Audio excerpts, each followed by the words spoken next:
Welcome to Rattle and Hump Sports. This is another podcast. I'm Bryan Houston. We're going to be talking the Texas Rangers right now with the man who covers the Rangers for Rattle and Hump Sports, Dic Humphrey. Dic, how are you? I'm great. Great to have you on. Thanks very much for being with us. Texas Rangers just wrapped up their first series of the season. They took 2 out of 3 from the Houston Astros after a rather abysmal opening night. They get 2 straight shutouts. Tell me a little bit about these ball games they had with the Astros and your thoughts in general about the way the Rangers have gotten off to the start they've gotten off to. Well, the first win on Tuesday night was just a spectacular pitching performance by Yu Darvish. 26 straight batters retired, and unfortunately the 27th batter rolled a ground ball into center field for a base hit and broke up the no-hitter, the perfect game, and it ended Darvish's night. Michael Kirkman came on and finished up the game. But he struck out 14 of the 26 batters. Only 2 balls were hit to the outfield all night. He was just overwhelming, and it's you could tell in the beginning. In the first 4 innings, he had 9 of the 12 outs were strikeouts. Wow. I mean, he almost looked like a man out there playing against little boys. I mean, he was just in so much command. And it was really an exciting night, no doubt about it. Today may have been really a more important development for the overall thrust of the Rangers was Alexi Ogando. Pitched into the 7th inning, 4 hits, struck out 10 batters, again took the win off, another shutout today, 4 relievers finished it up. But, on our last podcast, we talked about the big key here being to the rotation was the 3 and 4 starters. Mm-hmm. And Ogando, who may actually be the number 4 starter, even though he pitched the 3rd game. I really think that Washington saved Holland for the Angels this weekend. He's been very successful against the Angels in the past. But to have Ogando pitch a game that strong, and he had a good command of his off-speed pitches. He threw off-speed pitches even in 3-2 counts. And this has been the knock against him, that he didn't have much to go with that fastball. If he comes on, and we're assuming that Harrison and Darvish are going to be top-notch pitchers at the top of the rotation. But if he and Holland come on, this can be a very nice rotation, especially when Colby Lewis gets back. After Game 1, how concerned were you with the performance of Matt Harrison against a team that is a pretty free-swinging team in the Houston Astros? He struck out a lot of guys, but boy, he got beat up. Well, it was almost a tale of 2 games. He was really good for the first 3 innings, and then he wasn't very good at all. He seemed to lose command and get behind in counts, and that's when the trouble came. He gave up 2 runs in each of the 4th, 5th, and 6th innings after the 3 shutout innings to start. So he wasn't just real sharp at the end of spring training. So I'm sure there's some concern there. But he's been one of the Rangers' top 2 starters for each of the last 2 seasons. He's been an all-star, and you just have to think it's going to click in with this guy. He's a very competitive guy. And you just have to think it's going to click in, and he'll be okay in the long run. Let's talk a little bit, too, about some of the new sticks that have been added to the lineup. Lance Berkman's gotten off to a really nice start so far. He definitely has, and he's definitely needed. I mean, this offense is not clicking very well.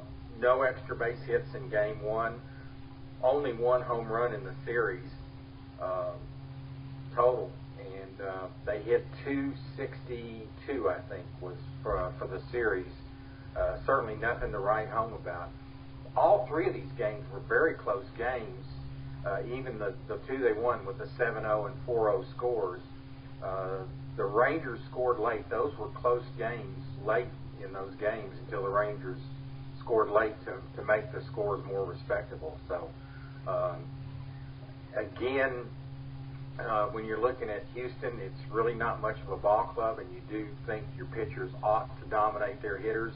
But it is discouraging that the Ranger hitters didn't do more damage to the Astro starters. The damage they did was really to the relievers, and they saw effectively 4 starters in that Eric Bedard was the relief pitcher on Sunday night. He was really their 5th starter, pitched more than 3 innings. And the Rangers scored, I think, 3 runs total off those 4 starting pitchers. Not a very good performance. And based on what we've seen the last 2 ball games, we have to assume that Pierzynski is going to be the greatest handler of the pitching staff that the Rangers have ever had, right?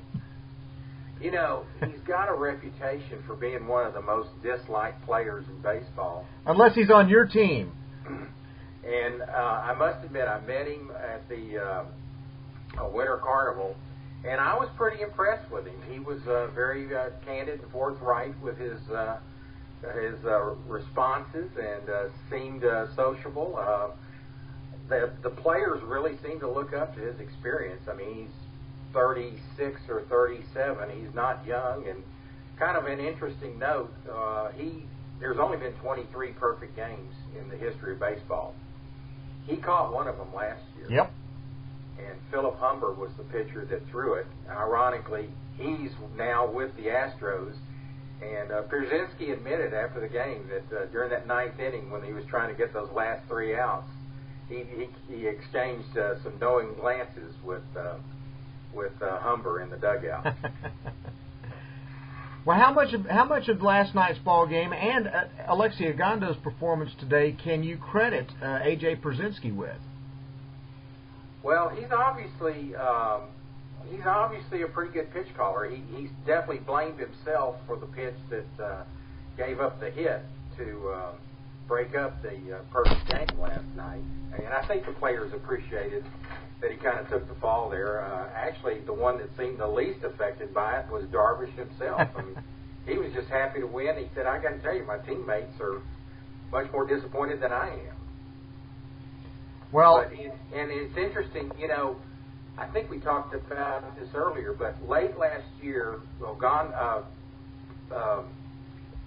Darvish was very, very good over his last 6 or 8 starts that Giovanni Soto caught, and everybody assumed that Soto would be the main catcher for him. As it turned out, Washington decided to go this first 4 games and let Pierzynski catch everybody to get to know the pitchers. So he was in there instead of Soto last night. And, hey, you take 26 straight outs before you give up a hit. He obviously called a pretty good game. Yeah, I think he did. I have to say, Dick, and you've watched baseball longer than I have, and we've both watched a lot of pretty good baseball over the years, but to me, there is no more exciting thing happening in sports than when a pitcher goes to the mound in the 9th inning carrying a no-hitter or a perfect game. Those final 3 outs, that's just about as much drama as any human being can stand. You know, looking at Darvish, though, he looked cool, calm, and collected. And it is interesting, the dynamics of it. At that point in time, the score had grown to 7-0. It was obvious the Astros weren't going to win. And all the fans in Houston were suddenly pulling for Darvish and cheering for Darvish to pull it off. They wanted to see the history. And I can understand. It was an electric crowd. There were so many things going through my mind during that baseball game because Yu Darvish, normally is guilty of one thing. He gets a really high pitch count. When he's striking out a lot of guys, he can run up a pretty heavy pitch count. And I kept saying, okay, boy, you're through 7. You've got a perfect game going here, but you've got to keep this pitch count down. You need a couple of really short innings with very few pitches. Otherwise, Wash was going to have a real dilemma on his hands going into the ninth inning if Darvish's pitch count had gotten up to 120 pitches or something like that going into the ninth, and you're thinking, okay, what do you do now with a pitcher who's got a perfect game going, but you've got a long season just starting? Do you leave that guy out there and let him run up 150 pitches or something? And fortunately, Wash wasn't faced with any kind of dilemma like that because it didn't work out that way, but I was really nervous there for a while. What did you think? Well, it was certainly a question with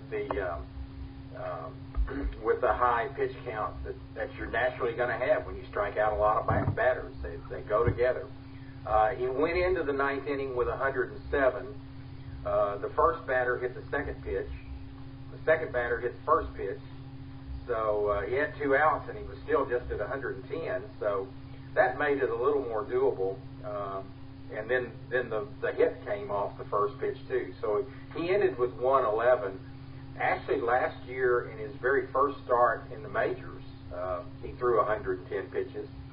He pitched a lot less than 8 2/3 innings in that game. but they let him go 110 last year right out of spring training. So I don't think it ended up in a bad place, but it was certainly a big concern, and the Twitter universe was definitely abuzz over it as the ninth inning approached. It was great fun, no question about it. All right, so the other question I have to ask you, because we haven't talked since the contract extension was given to Elvis Andrus. Were you surprised by that? A, because it was a Scott Boras client, and Boras is notorious for taking his client and leaving. He never re-signs with the same team. Were you surprised that Andrus actually re-signed with the Rangers? And then were you surprised that the Rangers actually pulled the trigger on this deal? Yes and yes. I was surprised from both angles. Obviously, Elvis has said in the past that he wanted to stay with the Rangers, that he liked it here. And he must have just told Boras, let's make a deal. And Boras, in the end, he does work for these guys. He is their agent, and he's supposed to take their direction. So he did make the deal, and I'm still surprised because it's just not typical of Boras. Now, One thing that we've seen, this was the third contract in less than a week. It's been announced an extension for more than $100 million, with Justin Verlander and Buster Posey getting them too. And there's some others being rumored to go along with this. And maybe we're seeing a trend here where these players are starting to say, you talk about $120 million. I mean, how much more do you need? I mean, exactly. How much? That's got to be enough money for generations of the Andrus family to be wealthy. And if he likes it here, that should take on more meaning than squeezing an extra $5 million out of another team and being somewhere you don't want to be.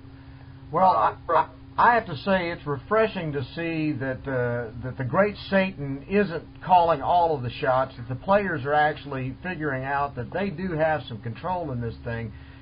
Because you think about the agony and the misery that Kenny Rogers went through when, Boras moved him, when Texas was the ideal place for Kenny Rogers, and he was like a fish out of water going to New York.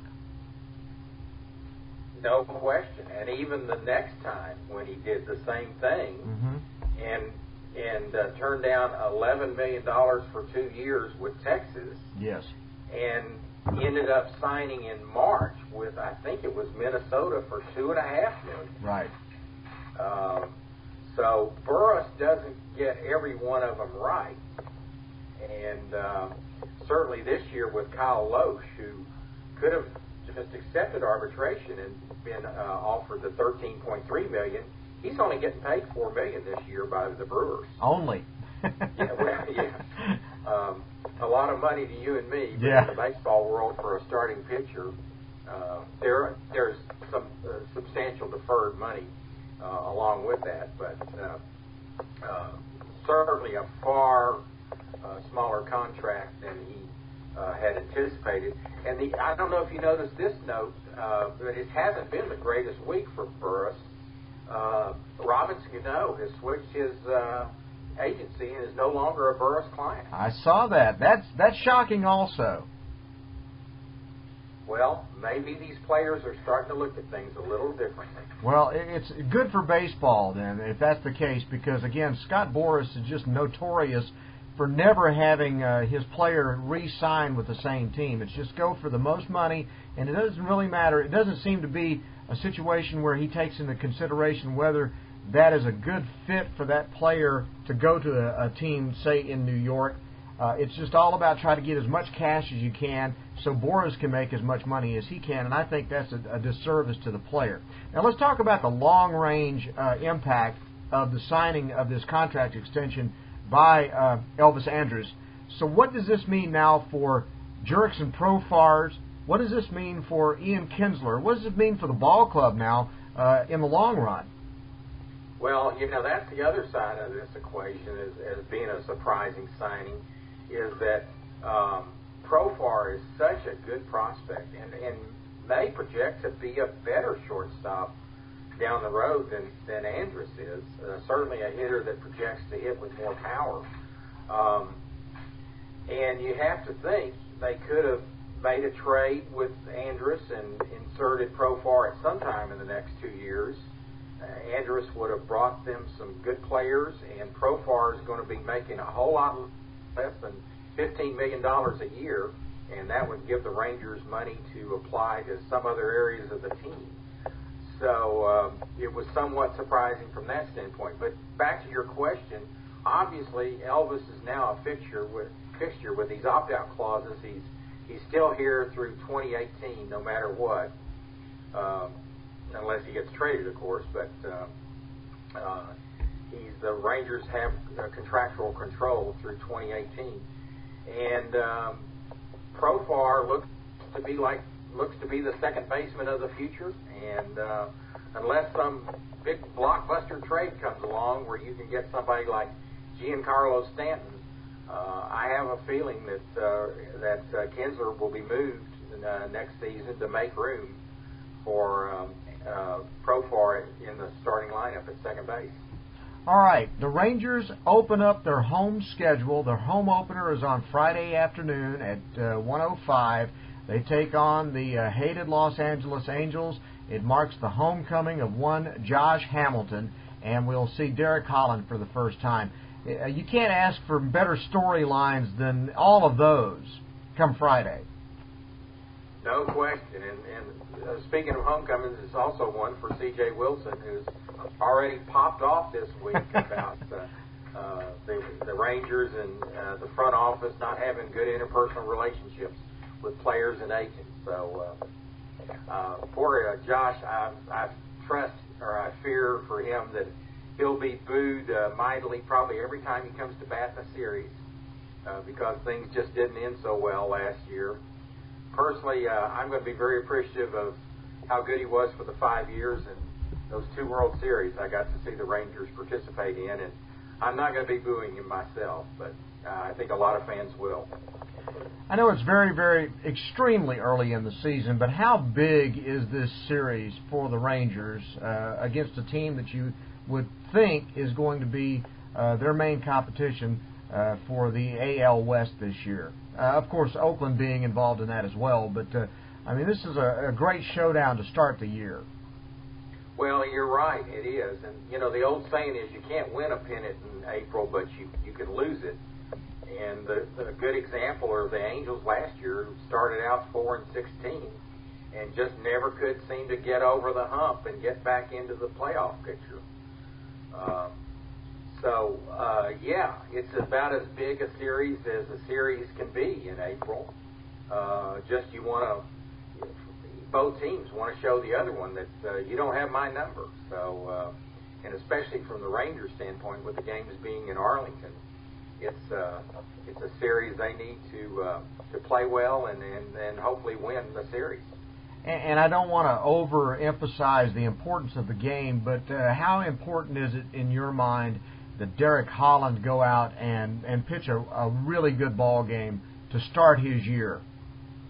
Well, there's no question that he and Ogando are the question marks in this rotation.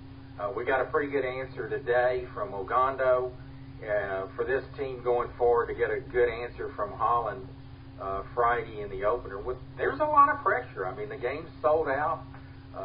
The parking lots are opening at 8 o'clock in the morning. People will be out there making a day of it, and it'll have an atmosphere much like an NFL game on Sunday. So I hope Garrett responds and gives the Rangers a very good outing.